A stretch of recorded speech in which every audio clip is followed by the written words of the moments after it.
Oh, we have 3 minutes. Yes, it's fine.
Good morning, good afternoon, everyone. Welcome to the seminar. We are going to start it in a short moment, like 1 minute.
Hello, everyone.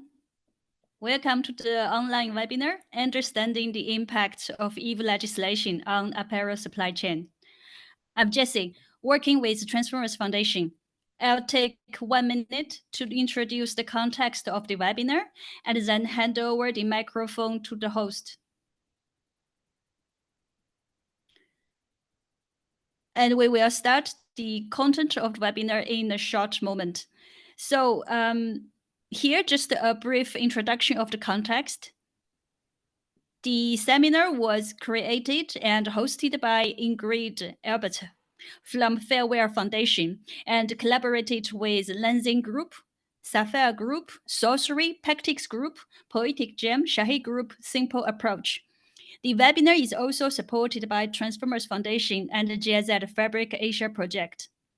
This webinar is part of a series, educational legislative webinars, that focusing on 14 fact sheets of legislation across the EU, US, and UK. The seminar today does not provide any legal advice, but focusing on laying a good groundwork of how to read EU legislation, where to look for information, and in the context of commercial interest, what manufacturers could do to anticipate the impact of the legislation. Now, let me hand over the microphones to Ingrid from Fairwear Foundation. Yes, thank you very much, Jessie. And of course, thank you, Transformers Foundation, for allowing us to introduce this to you. I apologize in advance. I'm going to do a lot of talking. If there are any questions, please put them in the chat. In the beginning, mainly, I'm hoping for clarification. And afterwards, we have a more extensive session whereby Jessie will read up the questions that you have posed.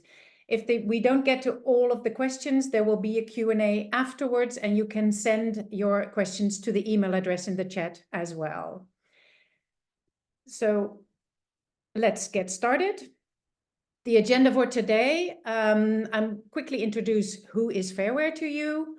We will talk about human rights and mandatory human rights and what the difference is.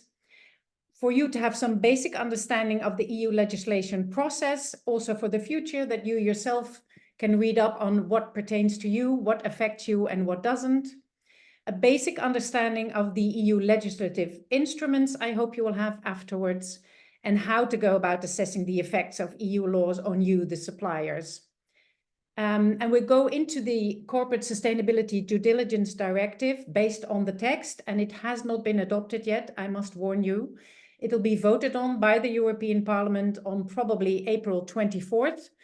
They can, of course, reject it, and even if they adopt it, it might still have to be voted on by the new European Parliament, because there are elections for the European Parliament in June this year.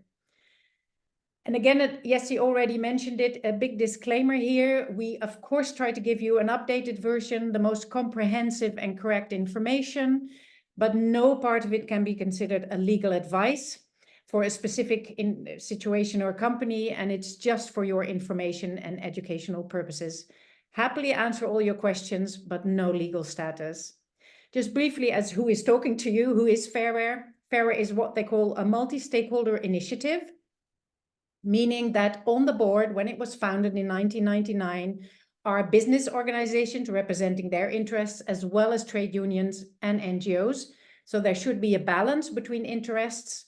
And below that are the members. Anybody can become a member of Fairware who meets the criteria. And here's an overview of some of our brands, mainly German. In total, we have 106 that are moving with us to improve supply chains in the textile industry. We used to start with this. So the 8 ILO conventions are represented here. We used to have that as a standard, and we still do, of course, because they're very important. We added legally binding employment relationship, but currently we have switched to the human rights due diligence approach as stated by the UN guiding principles and the OECD guidelines, which is the cycle I'm hoping you're all aware of and familiar with. It starts with a company having a policy on their human rights due diligence management, on the risk management in the whole of their value chain, that they look for and identify, assess, prioritize risks in their supply chain, have preventive or remedial action plans in place, that they track whatever they are doing, whether these measures have the right effect, communicate about this management and the effect it has, and in case that things do go wrong and there are victims, that these have access to some sort of remediation. Special focus for Fairware always on the eye level of buyers and suppliers. They must be equal partners in negotiating. And this is also why we co-created the Common Framework for Responsible Purchasing Practices that is online, you can find it, with advice and the general principles of what fair purchasing practices look like. And also we are currently developing the assessment framework for it, and we're trying it out in a pilot. All of our brands yearly have to do a brand performance check done by us, very strict, 45 indicators on human rights, 3 layers, basic level, medium level, and higher level. And at the end of this yearly assessment, they are given the label leader, good, needs improvement, or suspended. And you can imagine that needs improvement and suspended are both categories our brands do not want to be in, because that usually means that they end the membership.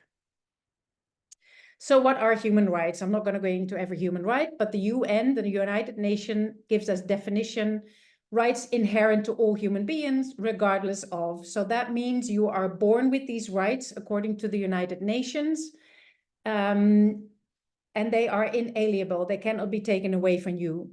They are rights such as to life and liberty, freedom from slavery, freedom of opinion, the right to work and education, and many more.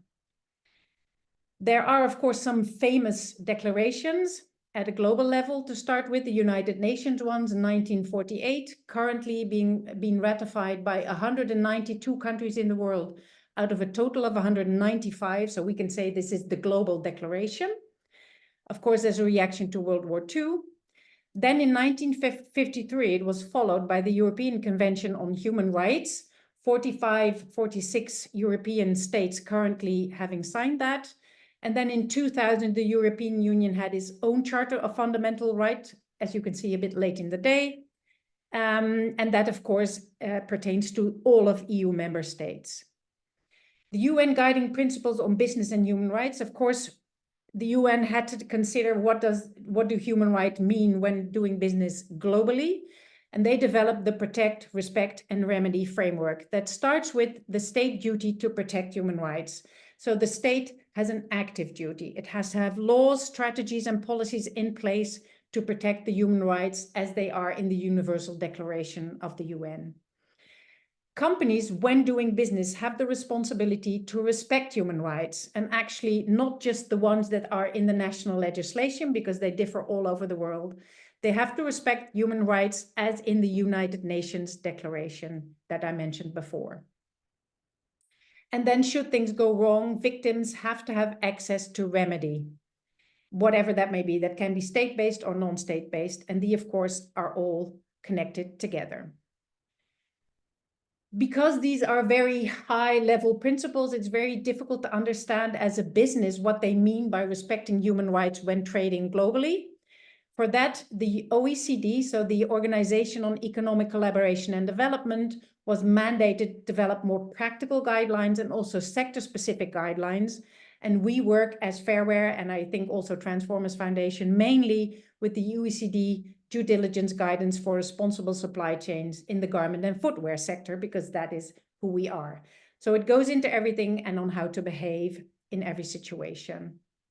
They also follow the 6 HRDD steps I mentioned before. So the difference between the human rights due diligence and mandatory human rights due diligence: one, it's based on principles, and principles are a proposition. They serve as a foundation for a system.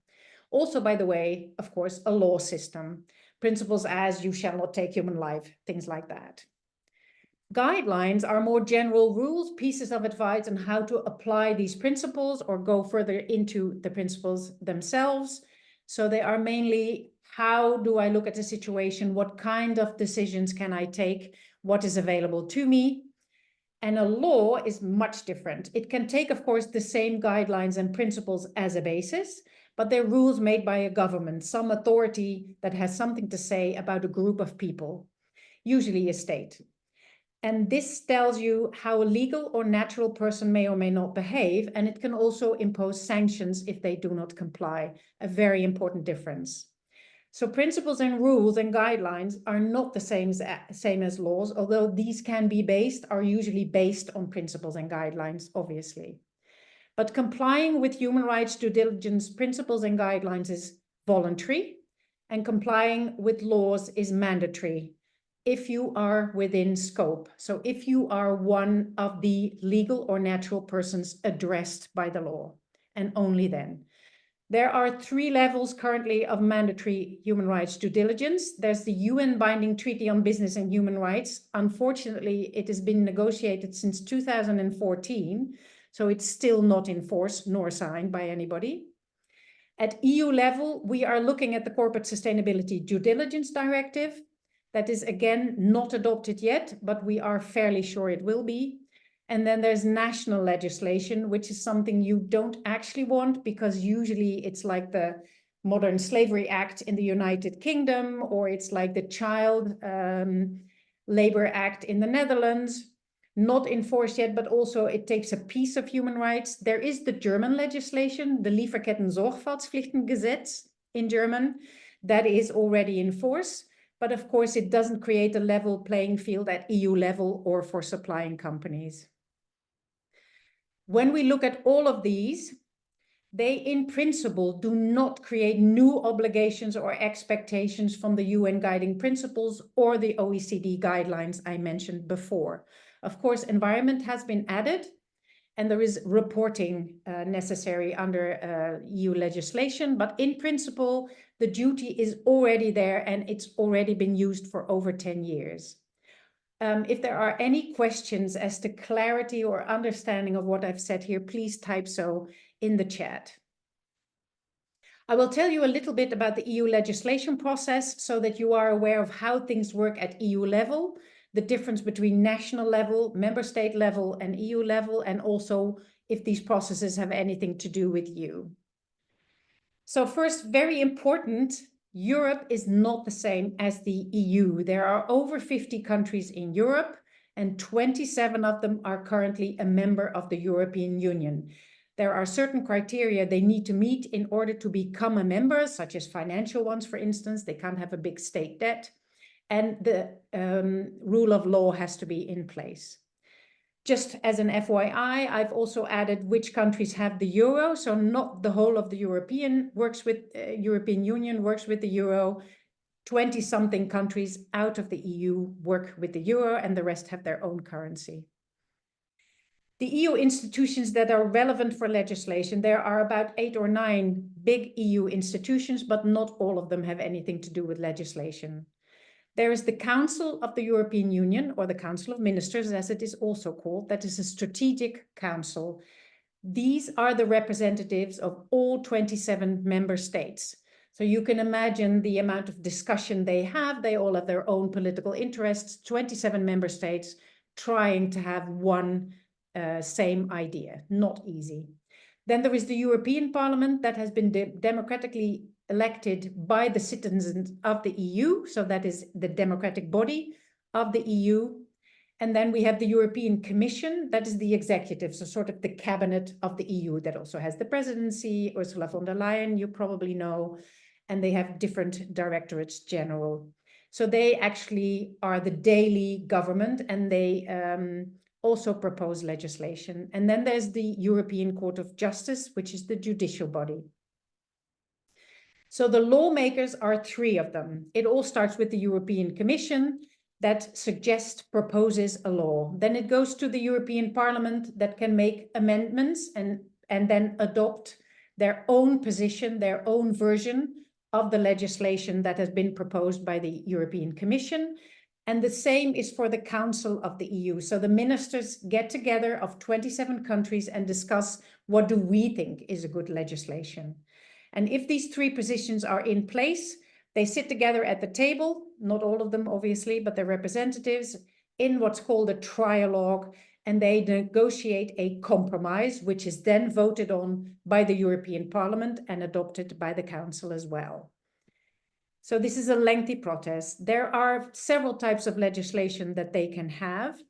It all starts with strategies. So the European Union, usually the European Commission, sometimes the Council, devises strategies. Where do we want to go? 5-year, 10-year strategies about the internal market and also on the environment. Most of the strategies are then supported by laws, to strengthen them, to make sure all member states do the same thing, are working towards the same goal. These laws at EU level, so we're not talking national law yet, are 2 kinds. They're either regulations or directives. They have nothing else at their disposal. But they can, after a regulation or a directive has been adopted, tell the European Commission, together with member states, to have implementation or delegated acts. So that is refining, detailing more practical rules for the law that has been adopted. To regulations. These usually pertain to the internal market, so they are trade-related laws at EU level. As soon as they have been adopted by the European Parliament, they enter into force in all member states, and there is no room for interpretation by these member states. So basically, a regulation is adopted by the European Parliament. It is translated into all 27 member states' languages, and in English, because the UK is no longer a member, but it's still translated into English, and it is put on a website. And as soon as it enters into force, it is actually added to the law in every national member state. So it is national law after that. There's no such thing as EU law in the sense of that you have in the USA, for instance. So it becomes national law. But there is a website of the EU that provides you the text in 27 languages and in English, so you can read what it says literally in every country. Some examples are general product safety and REACH, which is the chemicals legislation. And they can also be complemented by implementation and delegated acts. Then we have directives that are way more common, but also more difficult because they set out general policies and they lay down the results that have to be achieved. But member states are free to decide how to do this. So they can write their own legislation in order to achieve this goal. Directives are suggested proposals by the European Commission and adopted by the European Parliament, and they can have minimum basic rules saying you cannot go below this when you are writing your own legislation to achieve these general policies, or you cannot go further than this, which is called maximum harmonization. After adoption, there is 2 to 3 years for the member states to make it into their own national legislation. So they will be absorbed or integrated into national law, which is very unpleasant and confusing because afterwards you usually cannot recognize in Greek law or French law or Dutch law what the original directive said. And usually they don't refer to the directive. So that is very complicated, unfortunately. I cannot make it any better than that.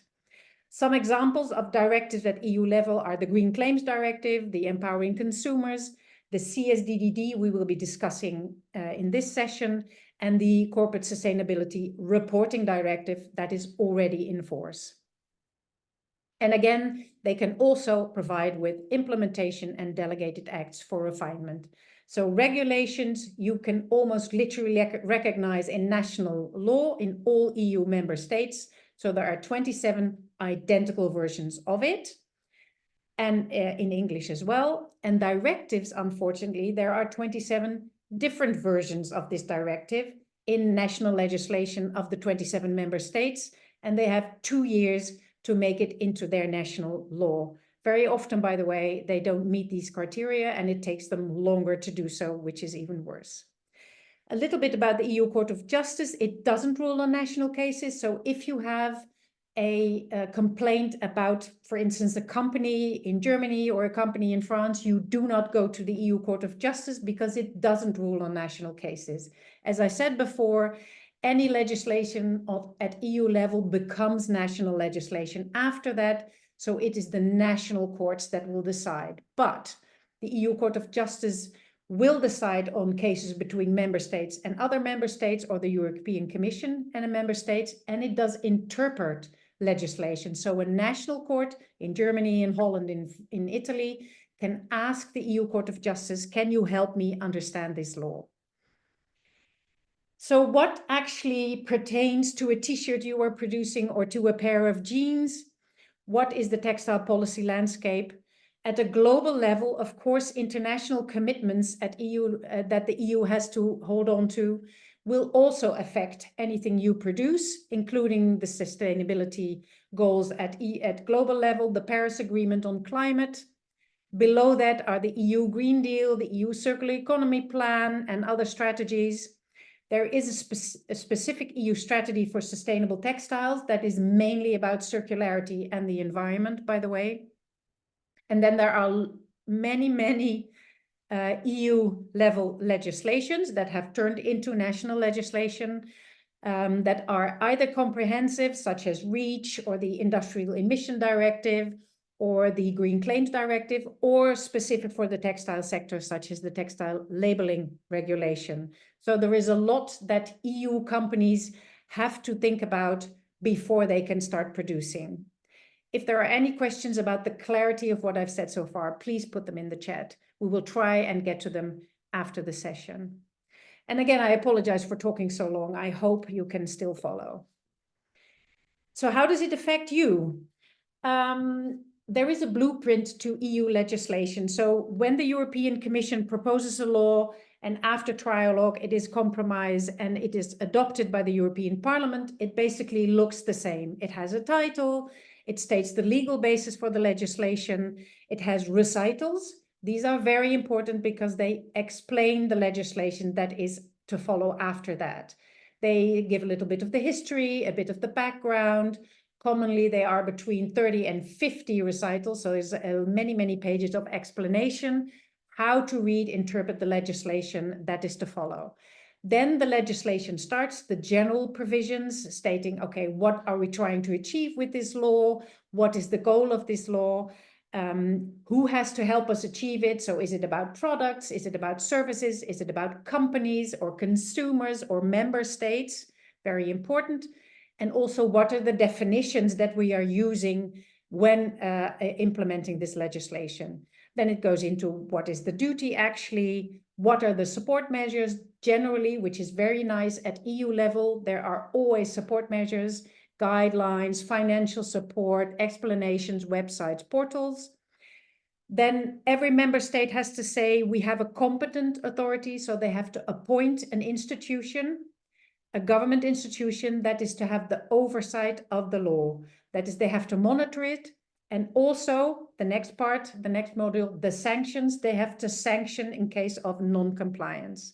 So there's always in every member state an organization, a government organization that is responsible for making sure that the law is implemented correctly and complied with. There is also, when is this EU legislation to be reviewed? Every 6 to 7 years. Every law in the EU is reviewed, looked at. Does it have the impact we want? Does it need to be changed? And then there is the when will it enter into force? And when will member states, companies, consumers, citizens have to comply with it?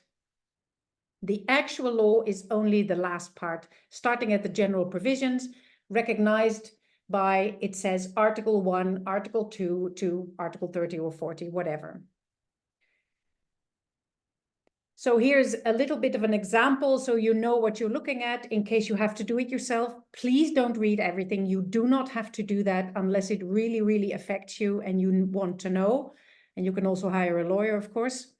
It always starts with stating what it is. To the left is the forced labor regulation that says so. It says it's regulation number something of the European Parliament and of the Council on, and then it says what the subject matter is, prohibiting products made with forced labor. On the right is a directive.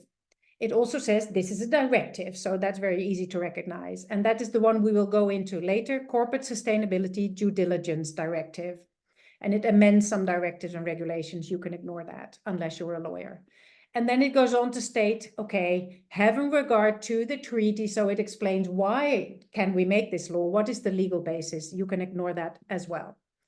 If you're interested in how to interpret the law that is to follow, you can read the whereases. So you see having regard, la, la, la, la, it says whereas. And this is where the recitals start in every regulation and directive, explaining the background and how to read the actual law. Very important. So the general provisions tell you the subject matter and the scope. That is always important. If you read anything of EU legislation, read this. The subject matter can be in one article or in two, as you see on the right for the CSDDD. On the left, forced labor regulation. It says it lays down rules prohibiting economic operators, whatever that may be, from placing and making available on the union market and exporting from the union market products made by forced labor. And you can imagine that if the definitions are to follow, they will explain what an economic operator is and what placing and making available on the union market actually means. On the right, the subject matter has been split from the scope. It says the subject is obligations for companies regarding actual and potential human rights adverse impacts. Also, it lays down rules on liability for violations for these companies that are within scope, and the obligation to adopt and put into effect a transition plan to do with climate change. So there are three main obligations for those within scope, mainly EU companies, from the CSDDD.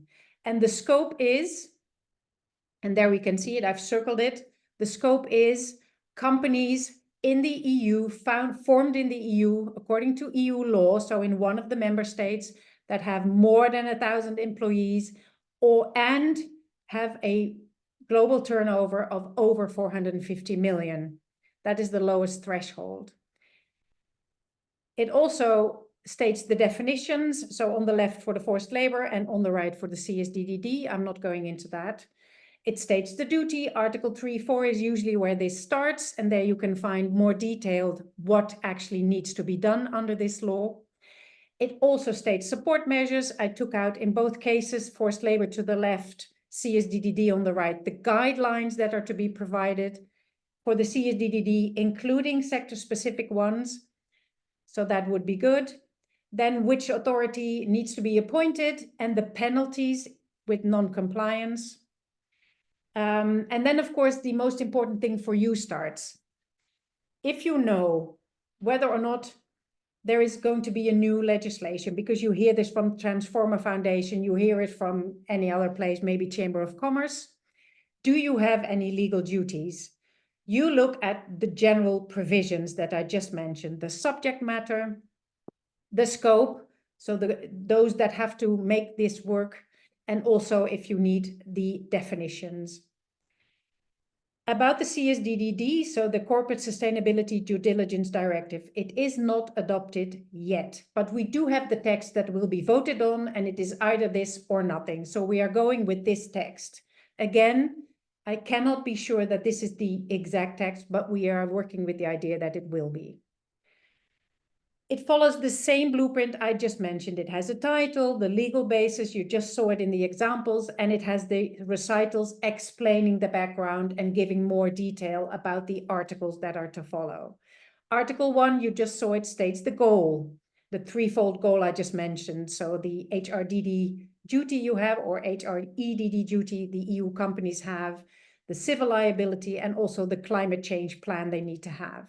The scope tells who actually has to do this, and then it's followed by the definitions. And again, the goal is for large companies, because it's 1,000+ employees, actual and potential adverse impact on human rights and the environment. And they have to look for that to their own operations, their subsidiaries, and those carried out by their business partners. That is you, that is suppliers, those are the business partners. And who does it address? So who has actual duties? Is that the business partners under this law? Then we look at the scope. So this is again the general provisions, the scope. For all sectors, whether it's textile or electronics, it says you have to be an EU company, that is criterion 1, who has 1,000 or more employees in the EU, criterion 2, as well as over 450 million turnover worldwide. So 3 criteria. If you do not meet one of the 3, you are not an EU company, you do not have more than 1,000 employees, or you do not have a 450 million turnover, then you are not within scope. For you, most likely you are not an EU company. Maybe you have a branch in the EU, then you must read this carefully. For non-EU countries, only those who have a net turnover of 450 million in the EU itself. So if you're selling, trading directly with the EU and it exceeds the 450 million, you might possibly be within scope. It could also be you are a parent company or you have a franchise in the EU or a licensing agreement, then you might also be within scope. If none of the above is the case, so you are not in the EU, or you're outside of the EU, but you are trading yourself in worth of 450 million every year, if not, you have no legal duties under this directive, none. You are not touched by this in any way legally. And also, very important, you cannot be sanctioned or fined, only the ones within scope can be. And it's only if you have a link to the EU. Then the question may become, okay, do I maybe have clients, buyers that are within scope? First, it is a directive, so there is time for member states to start transposing this legislation and making it national legislation. That does not start until 2026. So there are at least 2 years to prepare before the first laws are to be transposed. And then no companies have to be compliant in 2026. This is a phased approach in this directive that was negotiated by the member states. It starts with really large companies with over 5,000 employees in the EU and over more than $1 billion worldwide net turnover. They have to start being compliant in 2027, starting 2027.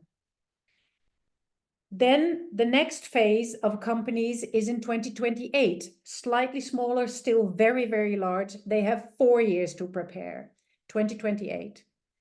Third country, so that could be you, if you have over 900 million in the EU, then you have to start thinking about being affected directly, having legal duties under this legislation. And then the last phase comes into have to be compliant, which is the 1,000 or more employees, as well as 450 million worldwide net turnover. So if you are within the EU, you have to look at this. Do I have 1,000 employees in the EU, as well as more than 450 million worldwide net turnover? Third country, so you're not a company formed according to EU law. You are, I don't know, wherever you are, Bangladesh, Cambodia, but you are trading in worth of 450 million or over. You might be in scope in 2029. So there are many, many years to prepare. If your client is within scope, you do not have to provide any kind of information, and you do not have to collaborate in any way. You have no duties to do so. But of course, as Jesse said at the beginning, you will have commercial considerations to do so anyway. You will want to have this client maybe, and you will want to negotiate under what conditions you will want to work with these people. Very important. The general effects, as with any new legislation, and particularly this one, it's a prescriptive one, it's about behavior. So companies, particularly those that have not been doing anything, they will start to panic. And they will, of course, until this framework is fully mature, fully fleshed out, in the different member states, there may be different interpretations. There will be a lot of help available, but there will be some confusion about what exactly it is that the national law is going to say. And of course, brands are likely to set different requirements. We have seen that in the German Supply Chain Act already. We have now about 14 months experience. There are actually brands that are making big mistakes.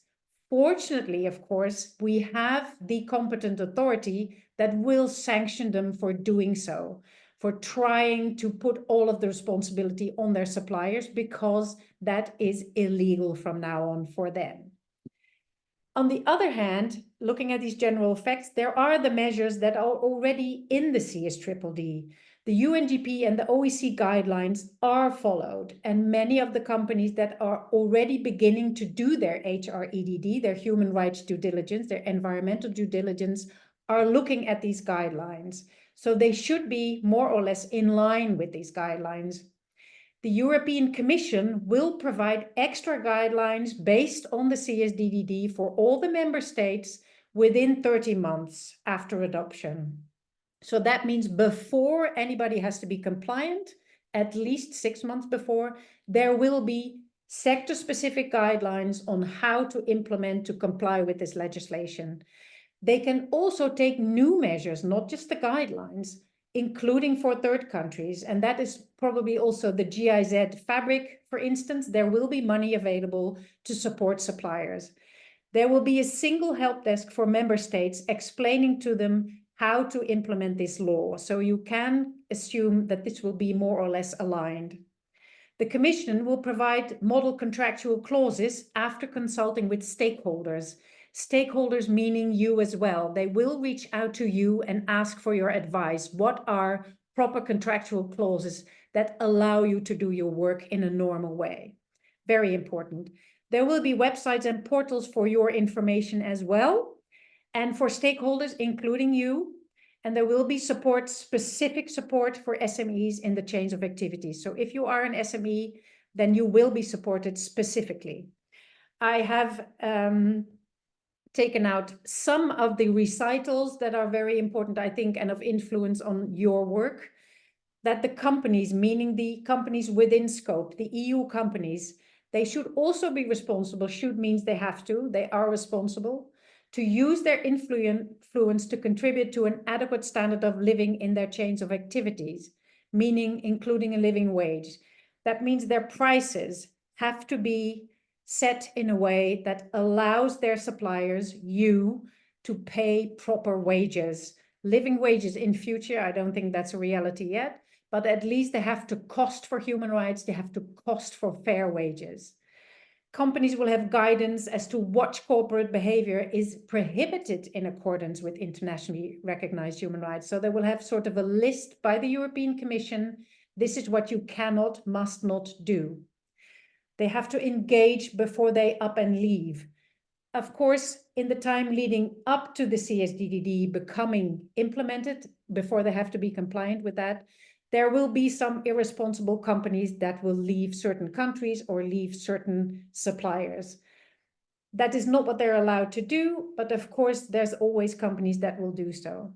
But in principle, they have to engage before they disengage. And if they do end a business relationship, this has to be a last resort and the exit has to be responsible. So considering the effects of them leaving, and they must engage with stakeholders, including workers and suppliers, about the effects of this.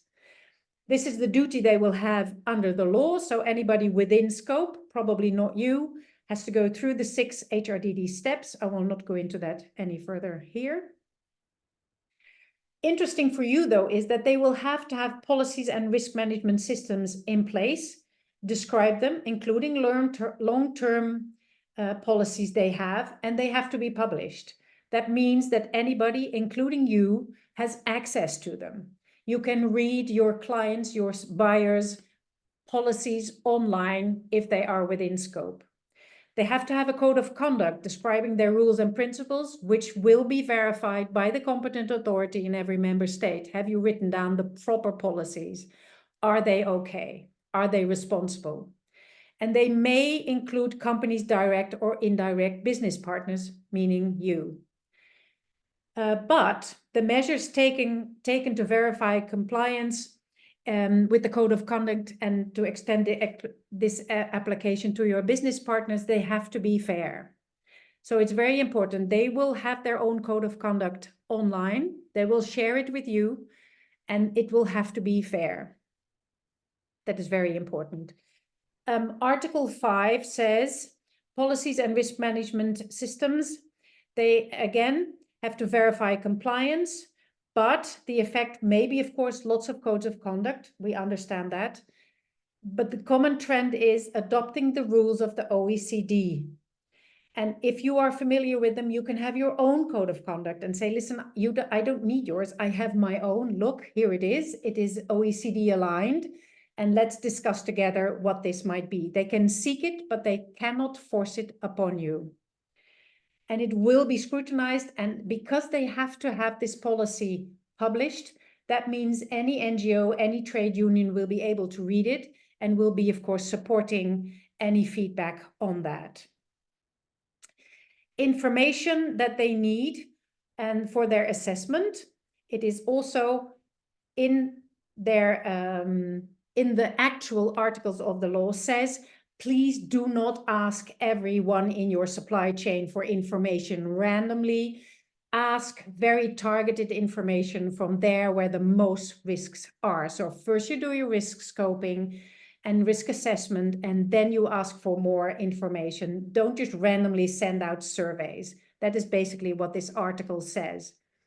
So that's a very strong article that you may rely on. I'm going to go through Article 7 about preventing potential adverse risk impacts. That is in the duty of the companies within scope. And Article 8 about the actual adverse impacts follows more or less the same line. And we don't have to know everything. You don't have to know everything about this. Apologies for that. But the most important things I have in here. So in order to prevent any adverse impacts that are, I don't know, building safety, deadlines that are way too short, they must set up a prevention action plan. They must do this. And you must know about this, of course. And they must share this with you. And they must seek contractual assurances of you, of their direct and indirect business partners, but they must seek it. They cannot force you to sign anything. And very important, they must be designed in a way that responsibilities are shared appropriately between you and the business within scope.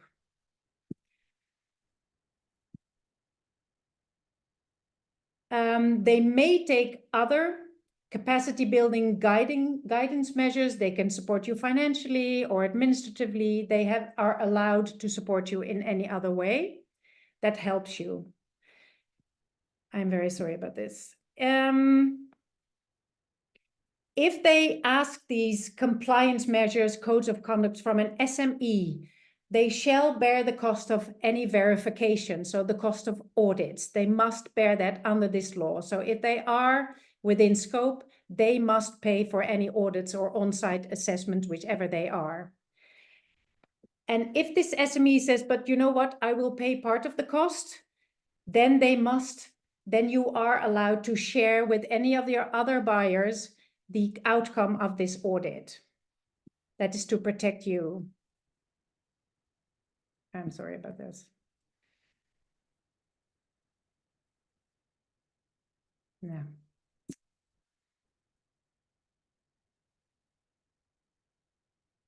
So, dear, dear.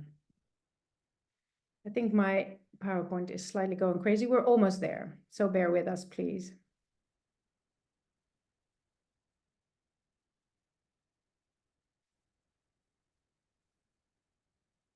So what can you do? There are 3 to 5 years to prepare for this. This webinar is just the first step. There are more to follow. When we know more, we will share with you. But you must get started now. Start looking at information collecting. Start your own human rights due diligence. Look at your supply chains. Look at where the risks are so that you are well prepared. Start talking to your customers, start talking to your buyers. Are they within scope? Are they a member of anything that might be important, such as Fairware? Do they work with Transformers Foundation? Are they a part of any other Amphori ETI? That is very important to know. Then you know that they have support for doing this properly. There are many tools available as well, such as the Fairware Fair Price app. And again, we will be there to support you, and so will the EU. There is a lot of help being set up already. Germany, together with several other EU companies, is starting to create an EU help desk. It has 4 access points, one of them specifically for suppliers. So you will be invited to engage and to provide information. You can influence the implementation of the CSDDD by participating in roundtables, in events where this help desk is seeking your information. You can tell them what bad codes of conduct are, what bad contractual clauses are. The European Commission will develop guidelines. Germany has set up already responsible business hubs. You can get in touch with them and ask them to support you and provide them with feedback for the upcoming legislation. And again, the measures by the Commission are also meant to support third country companies, including SMEs. Many organizations, Transformer Foundation, Fairware, IAF, STTI, ETI, Amphori, are all working together, including SLCP, Worldly, to support this process. We want this to be successful, and we want you to be successful and to actually be able to have a positive change. So we will definitely continue our webinars and continue our support, and also including in production countries. Many of my Fairware colleagues are in producing countries and are to be contacted by you and others. So I apologize for my PowerPoint being so difficult this morning. And I think this basically concludes our webinar. If you have any questions, I hope you've put them in the chat. Jessie, I will put this on there as well. And stop my share. Are there any questions in the chat?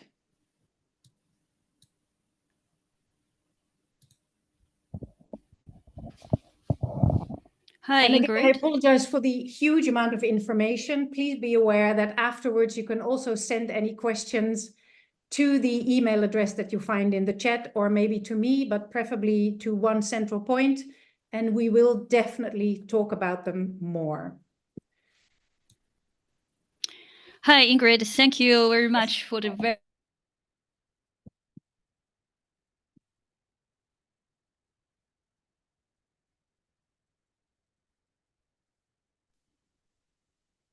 Jessie, I'm not sure I can hear you.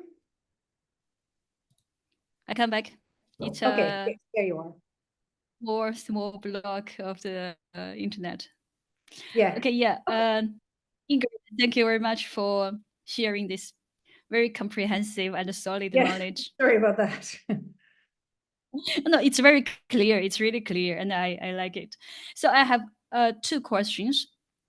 One, maybe 3 now. So first one is traceability and due diligence. Sorry for my video. I think there is a internet problem.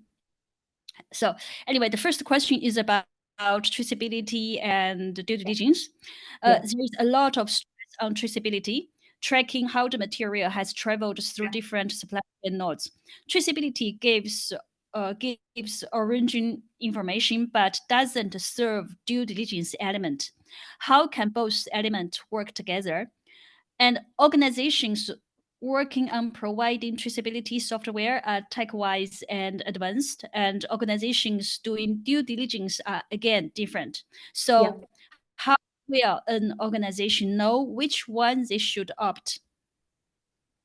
Yes, very correct question, and I completely understand. One, in the textile sector, there have been a lot of initiatives already, because we all know that the textile sector is a high-risk sector, and that means in the last years, Fairware has been there for 25 years. Many other associations have existed for a long time as well. There are many startups, particularly on the technical side of things, that have all their own ideas, you know, apps to survey, apps to trace, there is blockchain, there is a lot of developments that are, for now, are popping up like mushrooms, right? They're everywhere and you don't know what to choose.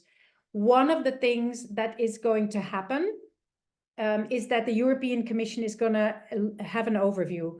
In Germany, the GIZ you mentioned before is already doing this. It's already making, plotting the landscape, mapping the landscape for, amongst others, the textile industry to see what is there, what is good enough, and what can support. That is one step. So authorities, if you will, in several member states are already starting to work on collecting everything that is there and connecting it. And I also said at the end of my, probably the pop-up screen was there at a couple of times, we, Fairware, we Transformer Foundation, IAF, ETI, Amfori, SLCP, and all of the app developers, we are working together.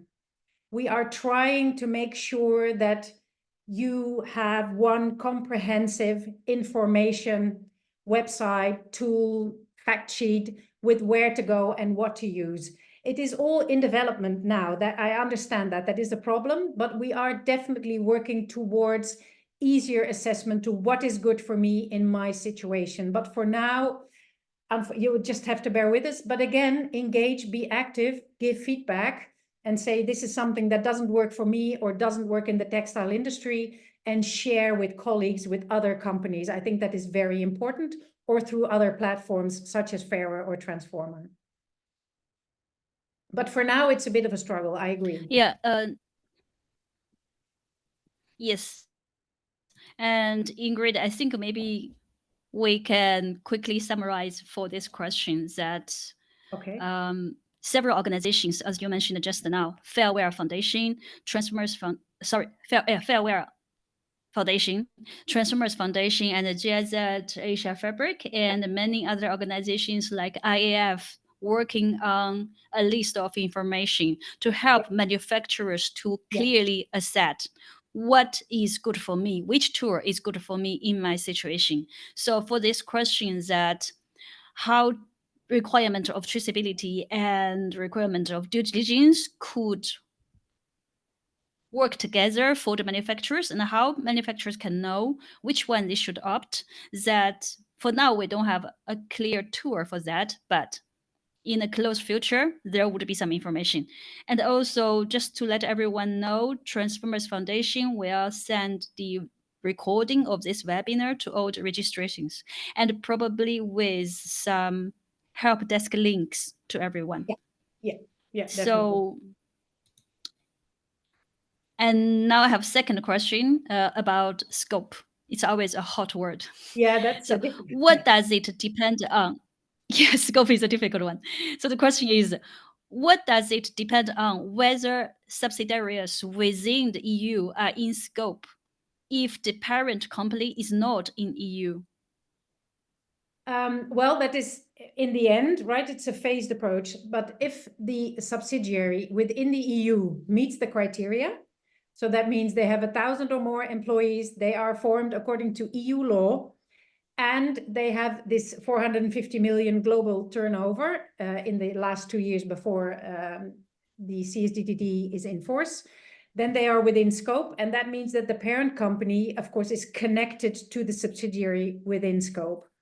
Usually the subsidiaries are meant the other way. So let's say a big EU company, let's say H&M, is within scope, and so are then all its subsidiaries. We have, for instance, a very small company at Fairwear, but because they are part of a group, they are within scope anyway, because the group together, the parent company, including the groups, is within scope if you count every employee in every of the little companies. So from the outside in, it's a little bit more complicated. You have to look at, okay, what goes for third countries, and that is just the turnover. Unless you have a subsidiary in EU, and then it goes to EU company scope. So if there's a subsidiary in the EU, you pretend, okay, that is an EU company. Does it meet the criteria? And it has to meet all of the criteria, not just one. So again, look at the general provisions.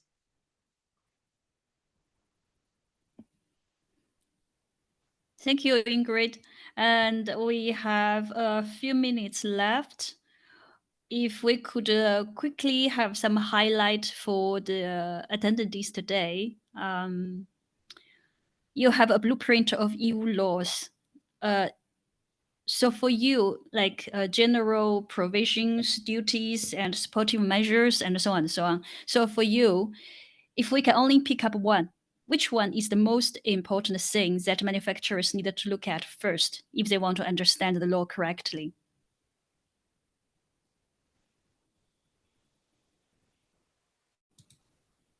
Oh, Ingrid, I'm not sure we still have you.